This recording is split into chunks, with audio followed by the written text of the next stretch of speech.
SBC Intervju, podcast kluba slovenskih podjetnikov. Lepo pozdravljeni in dobrodošli v SBC podcastu. Moje ime je Katarina Matejčič in bom vaša gostiteljica. Danes premierno SBC Intervju, seveda z nikomer drugim kot Jocem Pečečnikom, predsednikom SBC. Govorila bova o SBC-ju, pa seveda tudi mnogo širše dogajanje v zadnjih dneh in tednih je na pretek. Torej, lepo pozdravljeni v premiernem podcastu na pol pri vas doma. Hvala lepa, pozdravljena tudi ti. Sem vesel, da te lahko gostimo in da bomo imeli dober pogovor. Absolutno. Začneva zdaj najprej s SBC-jem.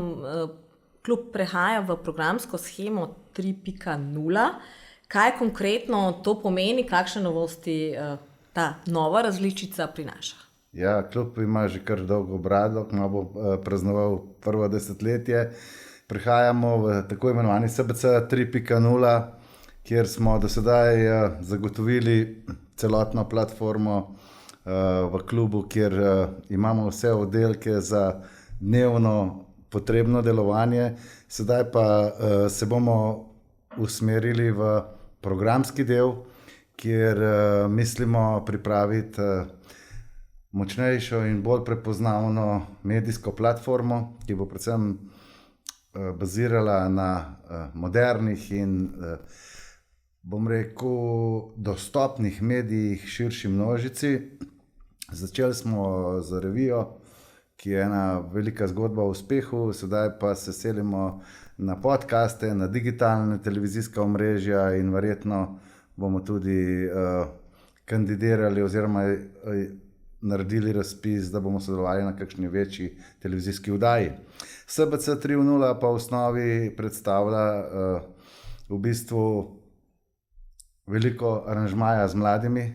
Z mladimi bi radi kreirali prihodnost za njih.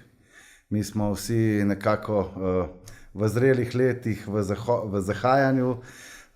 SBC 3.0 tudi pomeni oblikovanje posebnega oddelka, ki mu strokovno pri nas rečemo podjetniško okolje. Ta se bo ukvarjal z izdelavo programov, analiz. Skratka, dovolj nam je tega, da komentiramo in kritiziramo, radi bi celotno funkcioniranje države, gospodarskega okolja, gledali od blizu, jih spremljali in pripravljali učinkovite analize in programe. Za kakšne analize bo šlo? Bojo to statistični podatki? Bo to bolj spominjalo recimo na statistični urad, ki meri za nazaj, ali morda bolj na UMAR, ki dela neke predikcije za naprej? Ja, mi imamo teh podatkovnih resursov res veliko v Sloveniji, žal pa nobeni vladi, nobenemu organu ni uspelo tega povezati. Žal se v celotni družbi kaže ta vrzel, kjer ne nastopa kot homogen sistem, ampak posamezni otoki, in mi bi radi te podatke uporabili in naš cilj je, da bomo iz teh podatkov naredili učinkovite programe in rešitve. Se pravi, ne gre samo za statistiko, ampak za analitiko, ampak želimo v okviru podjetniškega oddelka okolja narediti celotno analitično raziskovalno službo, ki bo imela v ozadju tudi BI in Artificial Intelligence, da bomo lahko prišli do modela, da bomo vsako spremembo vsakršne vlade videli že vnaprej, kakšne so posledice. Ker ne glede na to, da se premier jezi na mene, ker sem pač javno povedal, da ne podpiram te vlade, je verjetno vsi, ki nekako mečejo puščice proti meni zadnje dni, so preslišali drugi del stavka, da mi ne kritiziramo vlade, mi bomo pripravili svoje analize in predloge, prišli z zelo konkretnimi predlogi in potem bomo pa kritizirali vlado, če ne bo tega izvedla, lahko naše ali pa še boljše od tega. Samo brez nekega koncepta, brez nekega programa, jaz ne vidim več, kako bo naša država sploh še ostala takšna, kot je. No? Večkrat sva omenila vlado, hkrati si pa tudi prizadevate za močnejše regijsko povezovanje, torej z lokalnimi skupnostmi, z občinami. Pravite, da bi bilo treba stvar nekoliko decentralizirati in odločanje razpršiti po celotni državi in ne imeti vse samo v Ljubljani. Ja, jaz sem že večkrat Se pravi, mi imamo akcijo SBC pri vas, kjer naš klub hodi v regije, pogovarja se s podjetniki, z našimi člani, z župani in večkrat poudarjam isto. Mi smo nepolitična organizacija, mi smo krovna organizacija vseh delodajalskih organizacij, ker naši člani prihajajo z vseh delodajalskih organizacij, vendar k nam pridejo samo izbrani in najboljši. In na naši tretji številki revije je Srce, ker mi želimo dejansko delati dobre stvari, hočemo ljudi povezati, hočemo, da so ljudje srčni, da pomagajo enim drugim in da upoštevajo neko zdravo kmečko pamet. In nam se je ta občutek v Sloveniji popolnoma izgubil. Mi zopet trenutno gledamo same vojne, ideološke vojne, škodovanje enemu drugemu in ne vem, kje je tukaj Slovenija, kje smo tukaj državljani in kje smo konec koncev podjetniki. Vsi se ukvarjajo s solidarnostjo, vsi se ukvarjajo s slikanjem za vsako mini akcijo, ki jo naredimo, ampak ko pa gledaš celotno strukturo, pa vidiš, da to enostavno ne funkcionira in da praktično te solidarnosti ni in da dobra, solidarna država, kvalitetna, kakor so si vsi Slovenci želimo, ni posledica revne države, ampak je posledica bogate države. In bogato državo lahko dela izključno gospodarstvo ali pa čudežna palčička, ki jo v Sloveniji v bistvu pričakujemo, kot sem že napovedal, da mi bomo globalen čudež, vse bo dala država, pa nobenemu ne bo treba nič delati. Rekli ste, da bi bilo treba ta koncept, torej decentralizacija, prenesti tudi na državno raven in bistveno več odločanja pustiti regijam ali občinam, kar naj bi se, po vašem mnenju, dobro poznalo oziroma obneslo tudi zdaj v popoplavni obnovi, ko občine bistveno bolje vejo, kaj rabijo, kaj je res treba nujno spremeniti, obnoviti, popraviti in morda Ljubljani dati malo manj moči, da se z Gregorčičeve odloča, kjer vodotok, hudournik ali pa plaz se bo dejansko saniral. Ja, mislim, lahko je biti tukaj pameten, pa vse splošno kritizirati, ampak to res ni moj namen. Ne? Dejstvo je, da jaz do zdaj še nikoli nisem videl vlade, ki bi prišla s programom, ki bi bil res konkreten in pripravljen, z vsemi izračunami in bi ga izvedel. Mi se vedno soočamo s tem, da neka vlada, tudi ta, verjetno s srcem in pozitivno, mogoče šlo z mero naivnosti, pride z veliko željo, da nekaj popravi in naredi, vendar vidimo, da takoj priletijo puščice nasprotovanj in te ljudje so enostavno nepripravljeni. Jaz verjamem, da od premijera navzdol, da so vsi hoteli dobre spremembe narediti, ampak žal, brez neke velike slike, brez pripravljenega programa, brez nekih konkretnih rešitev, jaz tukaj ne vidim, kdo bi to naredil. Ker se pa tiče regijskega povezovanja, pa mi vsi vemo, ne? Da prvo je dom, pol je lokalna skupnost, pol je še država. Jaz nisem za to, da Ljubljana ne ostane glavno mesto pomembno. Ampak velikokrat se je zgodilo, da tako kot je na eni strani problem, da regije in lokalne skupnosti stalno jamrajo, česar nimajo, da so neupoštevane, da nimajo moči, da nimajo odločevalskih pravic. Na drugi strani vidimo, da je čisto logičen rezultat to, da tudi vlada, ki ima tako centralizirano državo, enostavno tega posla ne more opraviti.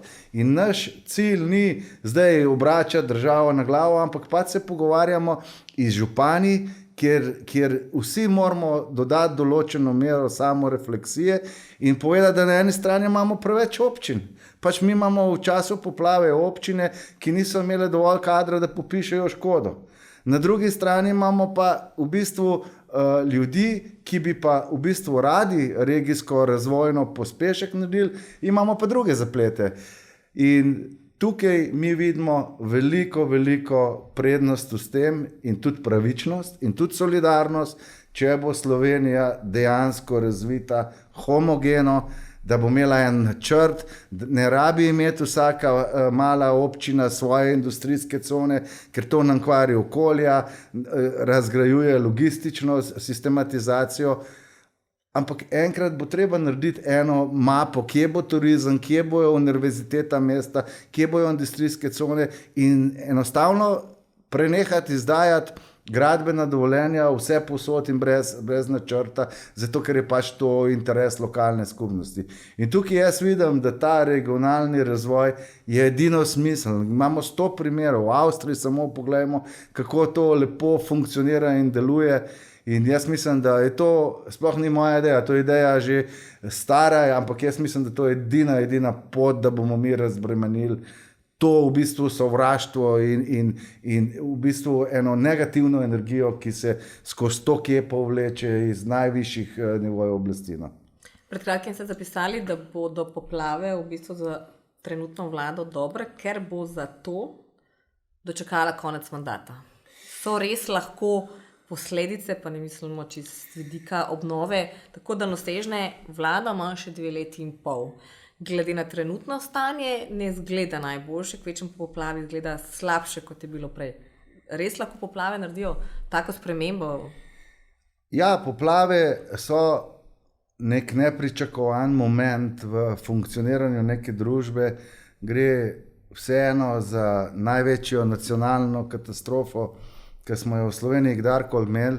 Gre za tisoče ljudi, ki trpijo, in jaz tukaj dajem vso podporo vladi, da se je tega skrbno lotila in na način pač kot se je. Jaz še vedno pričakujem, da bomo imeli nekje internet stran, da bomo videli, po koliko se koplje kubik, kdo ga koplje in koga je skopil in koliko smo mi davkoplačevalci tega denarja plačali. To so obljubili, vendar tega še nisem videl. Ampak verjamem, da se to pripravlja. Zdaj, jaz sočustvujem z vsemi temi ljudmi. V našem klubu samo ta teden gremo 150.000 evrov sredstev spet razdeliti. Ampak življenje se ni ustavilo. Nekdo bo moral te kredite, te obveznosti plačati in nekdo bo moral poskrbeti, da življenje teče naprej. Vse druge reforme so nekako paralizirane. In kar pa jaz kot predsednik kluba, kar je seveda tudi moje osebno intimno stališče, pa vidim v tem, da v bistvu takrat, ko svoje vojake najbolj rabiš, jih puščaš lačne. Ne? Mi smo dobili že 8 obremenitev, nihče se ne sprašuje, mogoče en drugačen vprašanje, kaj pa bi naredili podjetnikom, da bi bile naše molzne krave imele še več mleka. Ne, mi to molzemo in nobeden ne gleda, kaj bo čez 5 let. Nobeden ne gleda, da veliko Slovencev je že preselilo podjetja na Hrvaško, da imamo mi okoli sebe sosede, ki so bistveno bolj konkurenčne v plačah, kar je edini naš problem. Se pravi, v našem klubu in v naših članih je največji problem v tem, da mi želimo zaposlenim dajati več denarja, več plačila. Jaz osebno trdim, da ena poprečna družina rabi 4 do 5 tisoč evrov neto mesečno, da se preživi. Te naše družine tega ne dobivajo in se znajdejo potem na druge načine. In eni imajo SP-jevce, tudi vaša kasta, novinarji, vi imate v glavnem vsi SP-je, ampak vi ste v bistvu pogrebništvo za pokojninski sklad. In zakaj pa imate tako? Ja, zato, ker nimate boljših pogojev, ker vsaka televizija, vsak medij, ki rad preživi, si ne more privoščiti, da vas bo zaposloval. In to je narobe. In če bi mi uspeli narediti nov, pravičnejši plačni sistem, ki ga bomo v SBC-ju pripravljali in že na njem delamo, in bi državljanom dvignili nivo standarda, bi se stvari na celotni črti zelo popravile. In samo to je zahteva delodajalcev.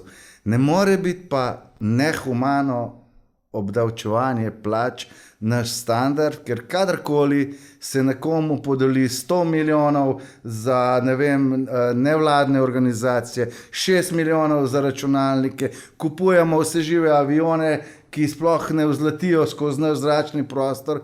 Na drugi strani se pa, kadarkoli zmanjka v proračunu, pogleda, še tukaj bomo malo plače, pa malo DDV-ja, pa malo davek od dobička.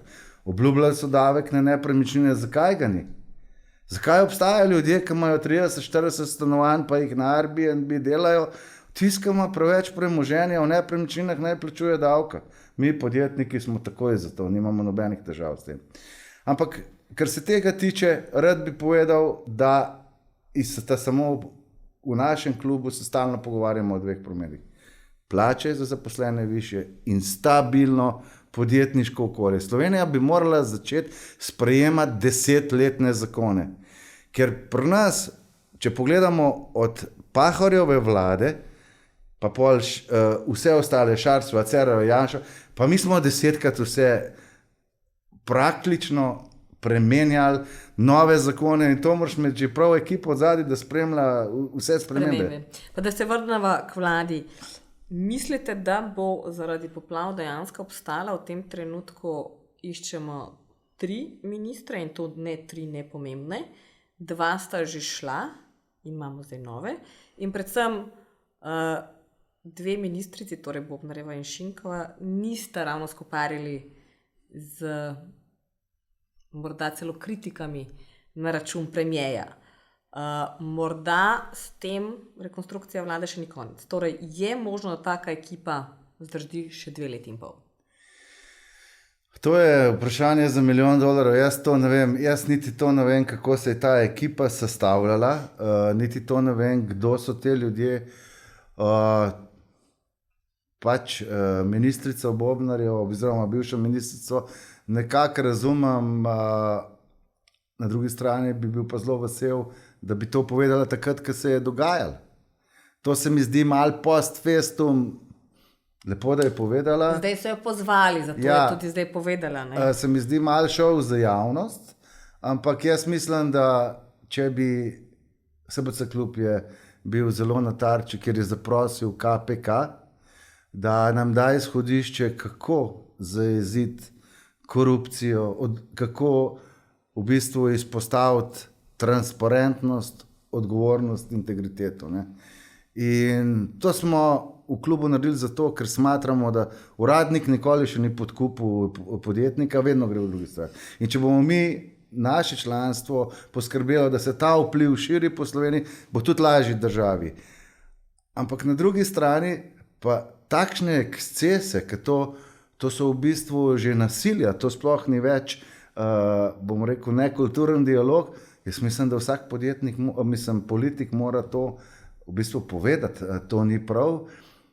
Verjamem pa na drugi strani tudi, da premijer, da je verjetno od teh ljudi pričakoval več, prihajal je z okolja, kjer je imel veliko zaposlenih, kjer je pač nek svoj organizacijski sistem sam gradil in mislim, da je podcenjeval sposobnost določenih ljudi, ki so markirani kao dobri politiki pri njihovi operativni funkciji.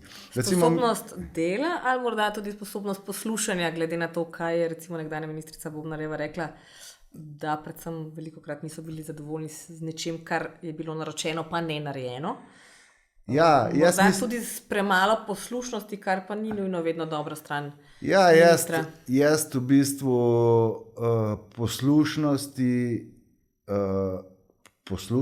je nujno potrebna, vkolikor gre za normalna in korektna poslovne ali pa politične odločitve, če pa gre za kakršnakoli naročila, ki niso v skladu z integriteto ali pa samo iz etiko, jaz mislim, da prvi, se pravi minister, da pa to bi moral skomunicirati takrat, ko se je to dogajalo. Če bi jaz bil minister, pa da mi samo enkrat reče, jaz takoj grem stran in takoj sam odstopam, reče ljudje, jaz se tega ne grem. Jaz sem pač tak človek, sam sem sebi svoj sodnik in če mislim, da ocenim, da je dobro, pa je običajno to tudi družbeno sprejemljivo. Je pa tako, da težko je sedeti tukaj pa kritizirati celo vlado, verjamem pa eno stvar, da bo ta vlada ima resne probleme med željo in realizacijo in tukaj tudi mislim, da premier Golob, da se zaveda, da tim, ki ga ima okoli sebe, je vse drugo, kakor dober eksekutiven tim, je cel političen cirkus, je ideološki cirkus in vse ostalo in težko je pol kaj premakati pa narediti. Kaj pa minister za finance, ki sicer je precej umaknjen iz vsega tega dogajanja, tudi ni politik, hkrati pa je v tem trenutku kar predvsej izpostavljen zaradi vseh dodatnih obremenitev, ki ste jih omenili, kar pomeni, on računa in gleda, kako ta proračun nekako sploh vendarle zapreti, seveda brez upoštevanja fiskalnega pravila, ki ga slej ko prej bomo mogli. Je on nekdo, ki bi lahko zdržal do konca kot nekdo, ki ni vajen teh političnih iger, ima pa v bistvu zelo, zelo pomembno vlogo v tem trenutku? Ja, mislim, minister je v bistvu en skopušnik pred trezorjem. Ne? In veliko stvari, ki pridejo do njega, so že del neke procedure. In zdaj jaz ga poznam kot gospodarstvenika, ne kot ministra. Vem, da računa zna. Vem, da je v bistvu finančna krona vseh ministrstev. Zdaj, koliko je on sam odgovoren za to, da dela napake, mislim, da odloča določene stvari, mislim, da nima prav veliko odločevalskih kontrol v svojih rokah, ker gre trenutno za neko neplanirano poslovanje vlade, ki jo verjamem, da tudi premier Golob v onih 30 dneh, ko je iz gospodarstvenega menedžerja prišel v politika, ni predvidel in gre pač res za izredne razmere. Ne. Zdaj, zakaj pa se ta celotna struktura ne ukvarja s tem, da bi šla nižje po proračunih in v bistvu oklestila to državo z nepotrebnimi stroški? Mislim, meni se zdi noro, da v času teh ujm pa vsega, da še vedno kupujemo računalnike. Mislim, ne vem, poslušam po Dnevniku in samo gledam. In to za 6 milijonov. Ja, kaj se dogaja? Noben sploh ne ve, za koga smo jih kupili. In seveda ti takoj, to je neracionalno dejanje. To v moji firmi, če bi se to zgodilo, bi jaz verjetno v psihiatrijo poslal tistega, ki ga je naročil, ker to je nenormalno. Mislim, takrat ti kupaš stvari, ki jih rabiš. In to, da brez da vprašajo in vrtce in šole, no, nimam odgovora za to. No. Omenili ste, da smo v tem trenutku ravno zaradi poplav in nasplošno parih ujem v letošnjem letu v mal nepričakovanih razmerah, sploh finančno. Hkrati pa vse reforme, ki so bile napovedane in tako zelo opevane, od zdravstvene kot prve, ki so jo nekako postavljali na piedestal, pa potem javni sektor in seveda tudi davčna, v tem trenutku ne vidimo nič kaj dost. Razen da SVIZ že hodi na ulice in grozi z odmrznitvijo stavke. Je možnost, da se katerakoli od teh treh reform dejansko izpelje? Zdravstvena ministrica povsem nova, za javno upravo minister ali ministrica se šele išče, omenjajo se celo stari kadri iz prejšnjih garnitur, medtem ko zaradi davčne reforme je en državni sekretar že mogel iti, zdaj se pa finančni minister v bistvu res da ukvarja s povsem drugimi stvarmi, ker enostavno ima toliko dela s poplavami in s tem, da ni časa očitno za pokojninsko. Je sploh možnost, da katerokolo gledamo vsaj v od reforme do konca mandata?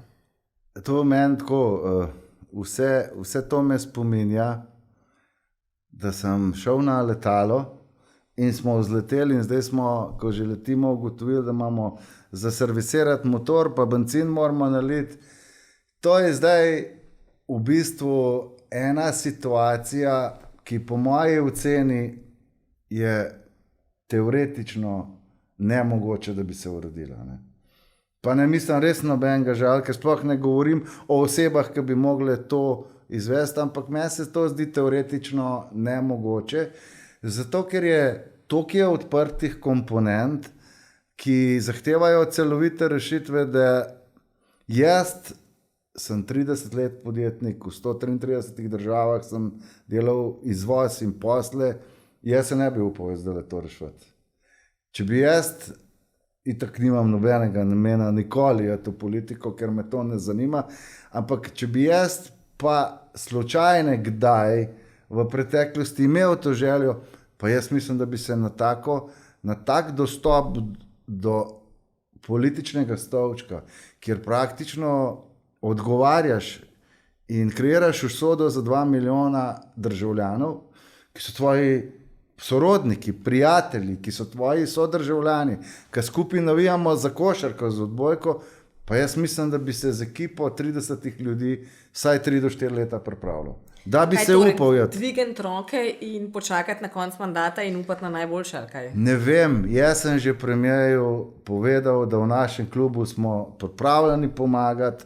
Ne bomo ministru Hanu, sem danes poslal pismo, da se mu zahvaljujem za vse, kar nas je vabil.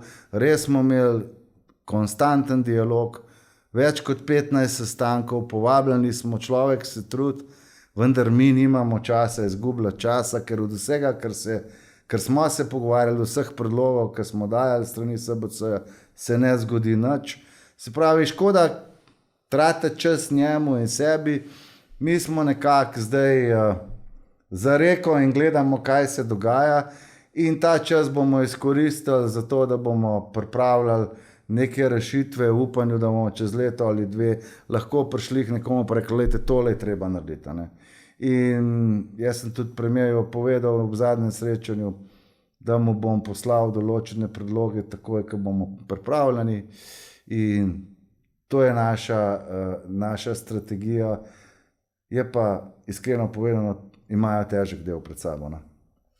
Torej, reform od nikoder, hkrati pa, kot ste že menili, 8 dodatnih obremenitev za gospodarstvo iz različnih naslovov, pa vendarle vsi menda zaradi popoplavne obnove, ki je, predvsem je zelo zabavna številka, ki so jo objavili, ker še nikoli v življenju nisem tako velike številke videla tako zelo natančno zračunane, in sicer 9 milijard 993 milijonov 287 tisoč 280 evrov in 49 centov. Kako so to zračunali na cent natančno, mi ni jasno, sploh glede na to smo vajeni pri prejšnjih vladah, recimo pri prejšnji vladi, teli protikoronski zakoni so bili ocenjeni na milijardo ali pa 2 milijardi ali pa pol milijarde, v glavnem vsekakor ne na cent.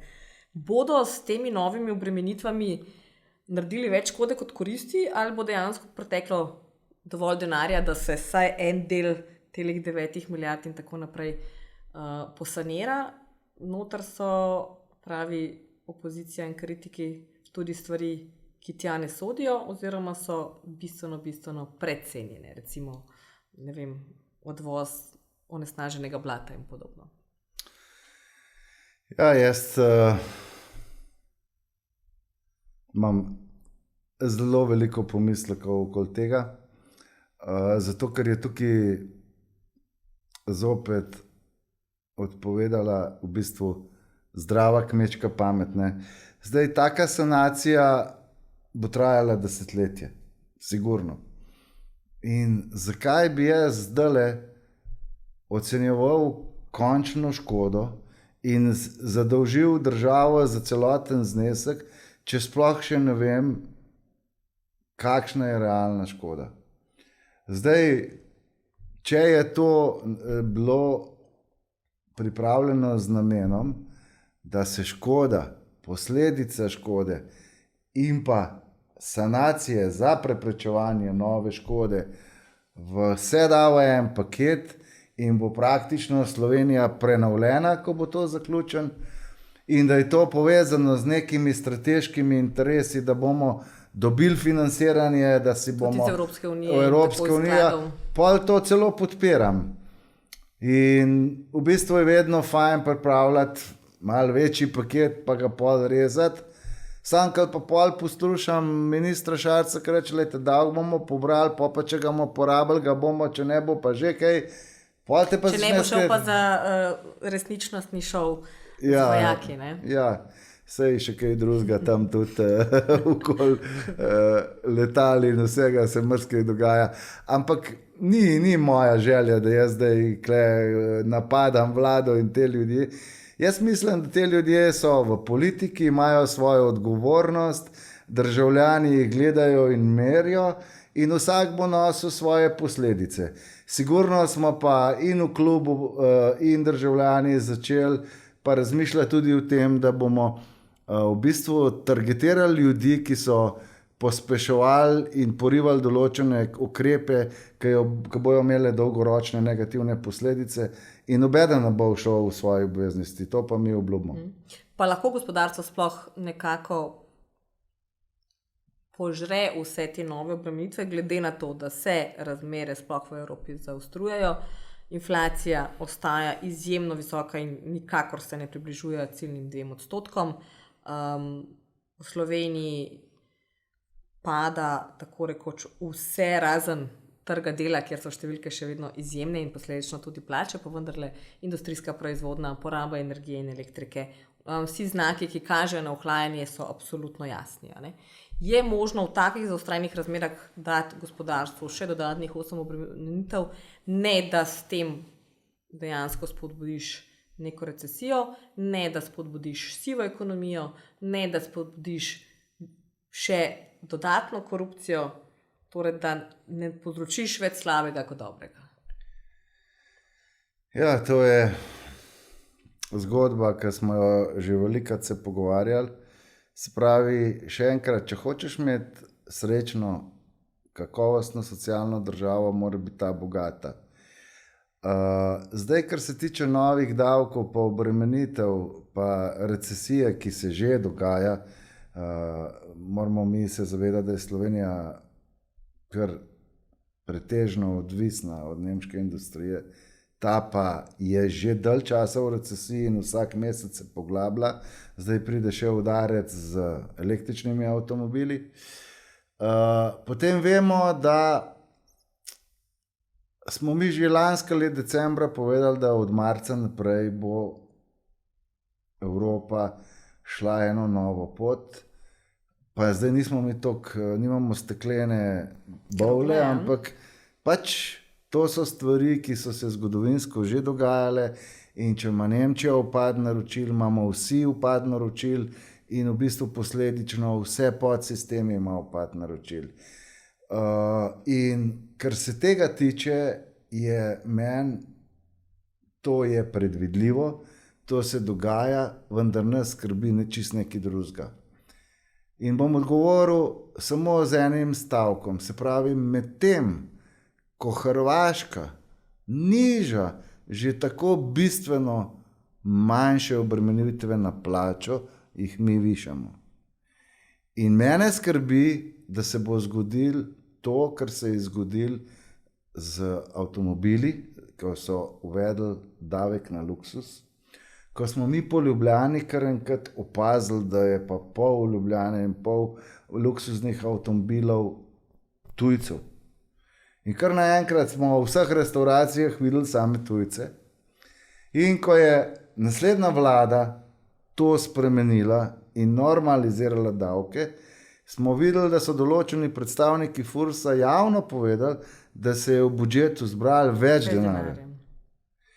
In to res, bom grdo rekel, ampak to fucking res ne kapira nobena vlada več, da če boš ti razbremenil delovno silo, če boš dal boljše pogoje, se bo več biznisa zvrtel.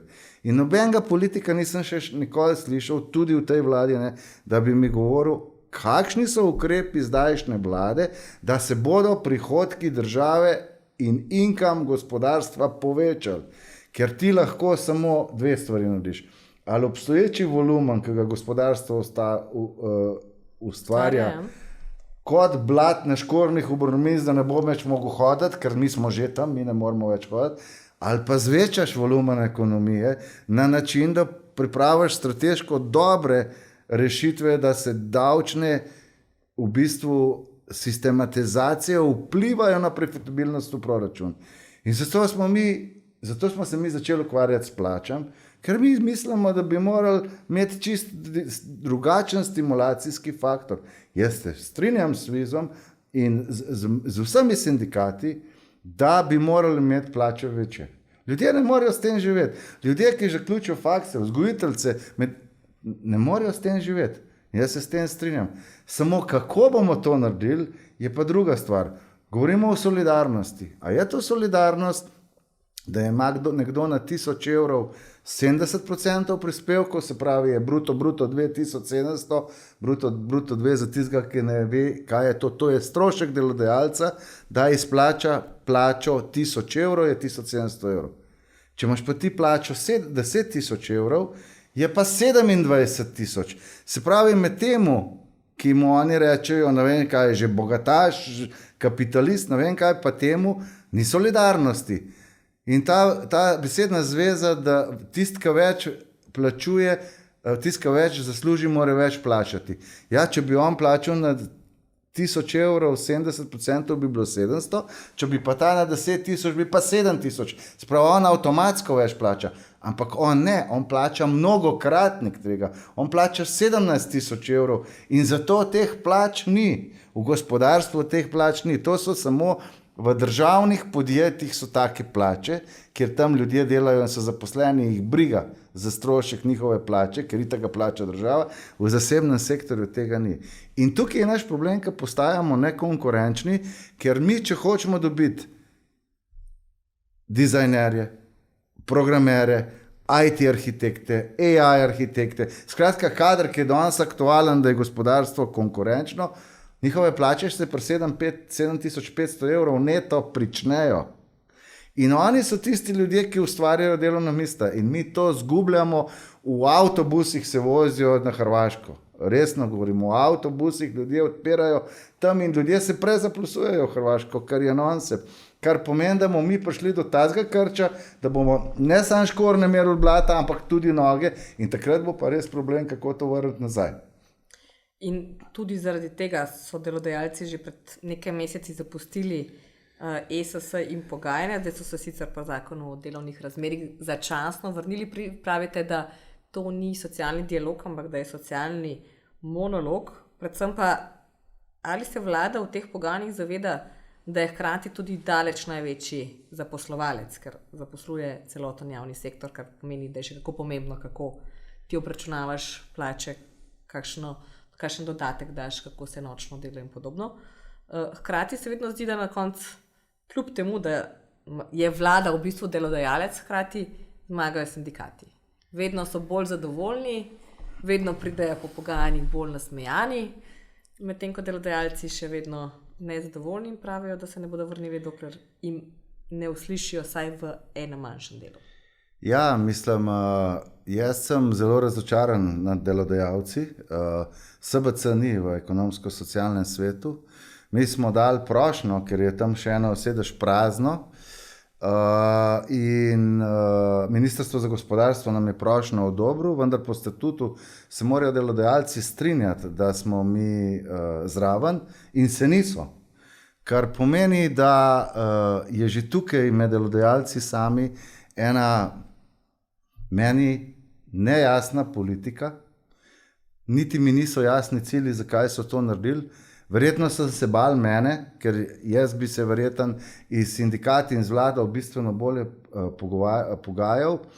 In zato jaz tudi ne komuniciram s temi predstavniki delodajalcev, ker so tam, po moji oceni, s totalno neiskrenimi nameni.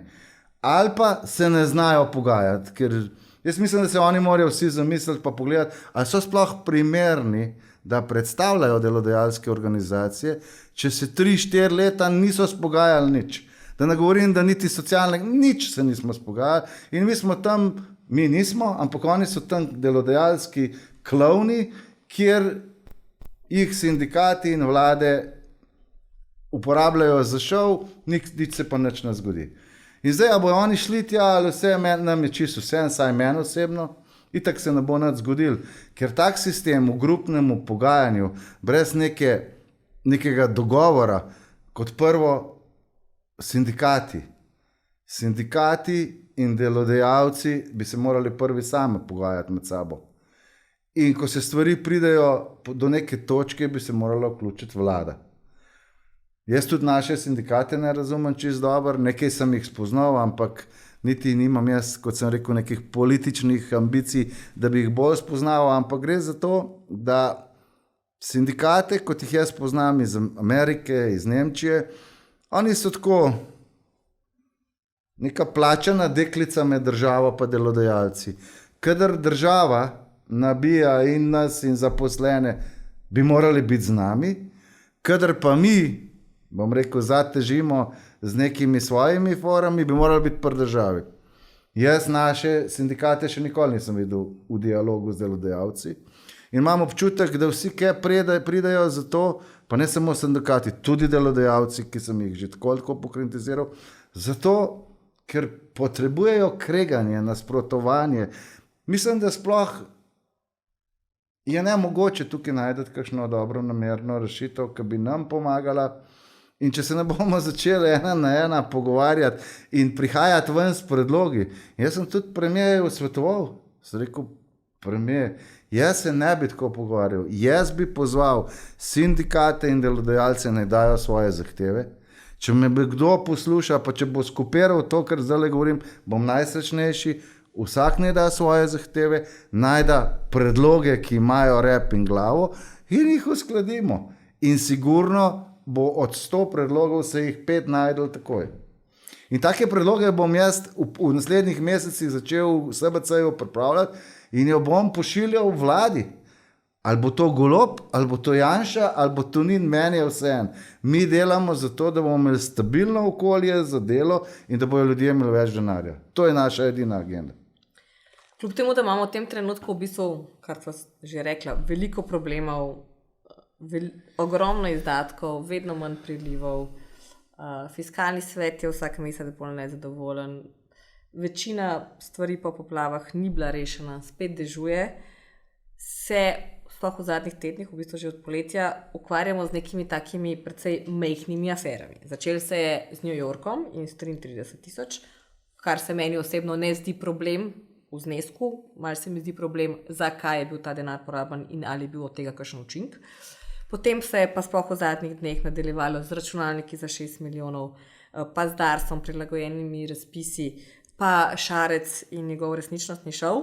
Je to malo preusmerjanje pozornosti z dejanskih problemov, ki se tičejo in zadevajo vsakega Slovenca posebej, ker čuti to v svoji denarnici.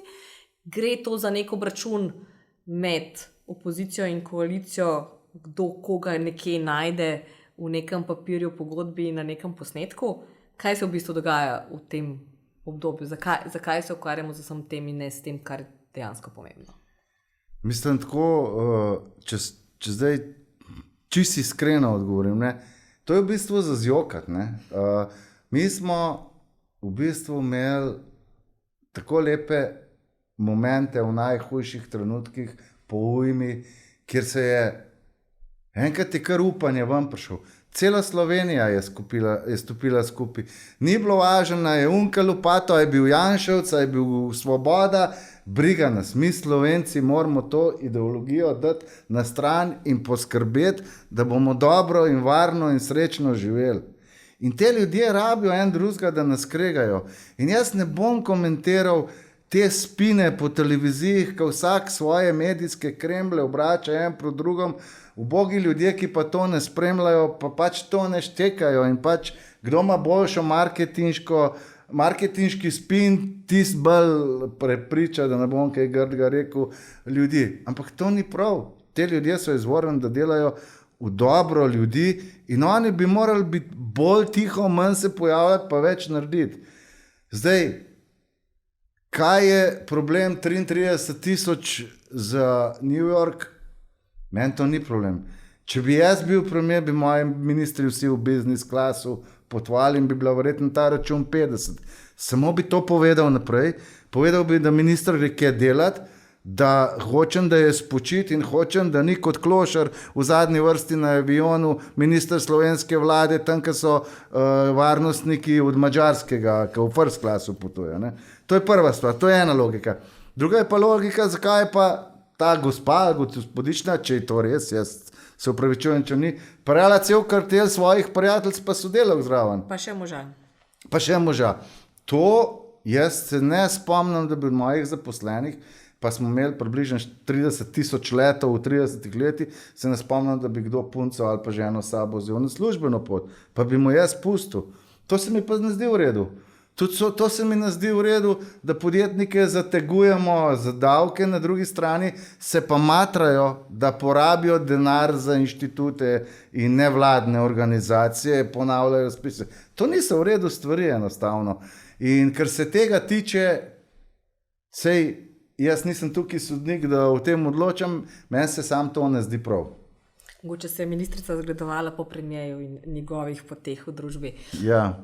Imamo še dobra 2 meseca do konca leta. Kaj približno bi lahko rekli, da nas čaka? Bo to dobro obdobje, ponovadi je veseli december, pa lučke, pa vse super in wow. Ali grejo stvari v bistvu z meseca in meseca navzdol in je vedno slabše in bomo v bistvu leto končali na nižji točki, kot smo ga začeli? Ja, ne vem, meni vsa energija, ki je trenutno v politiki, ni najbolj všeč.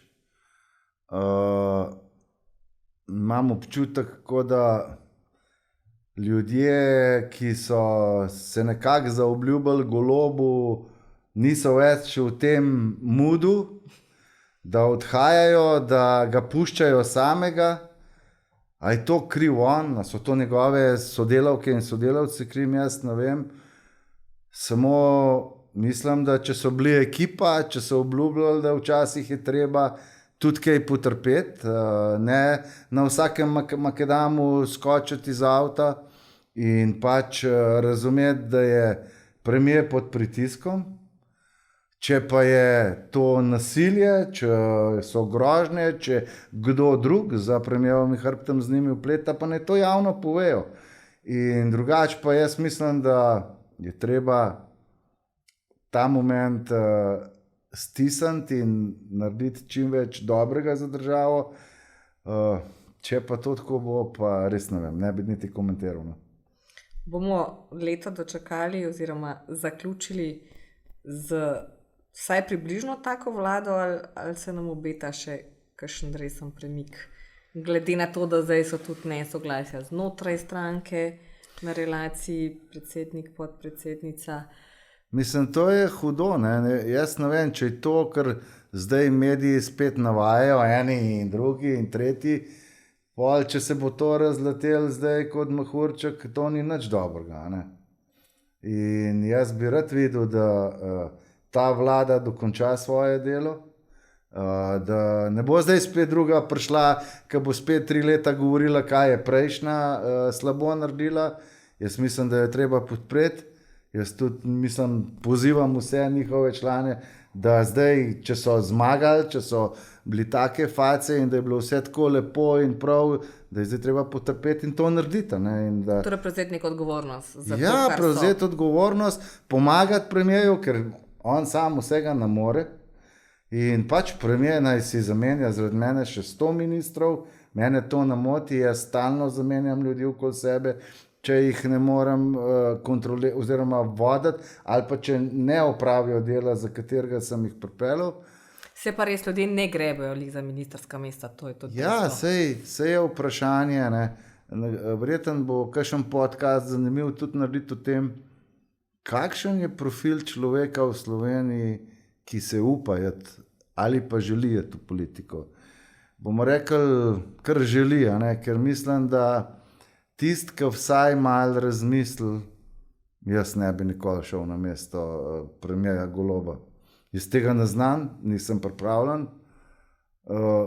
Sploh si ne predstavljam, pa imam res velik biznis pod sabo, koliko ima on na dan enih tekočih problematik in da bi zdaj pa verjel, da lahko pridem jaz, ja pa boljše, jaz to ne bi mogel narediti.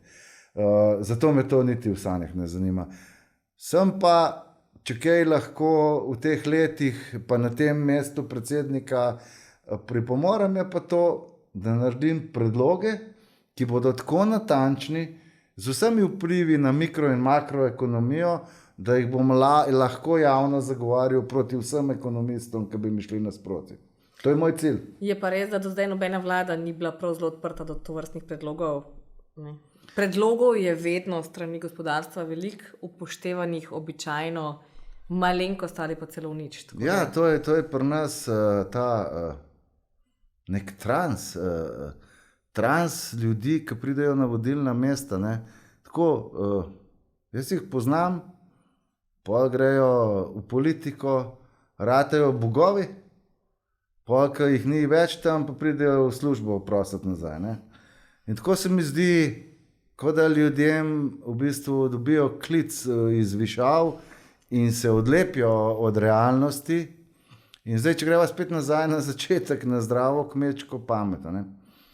Mogoče mi nismo podjetniki politični, mogoče smo v srcu bolj socialni, kot znamo pokazati, mogoče se nismo vzeli dovolj časa, da bi se zanimali za svoje podjetniške okolje. In jaz vse te napake naših članov in vseh podjetnikov potrdim, res, v tem smo zelo slabi.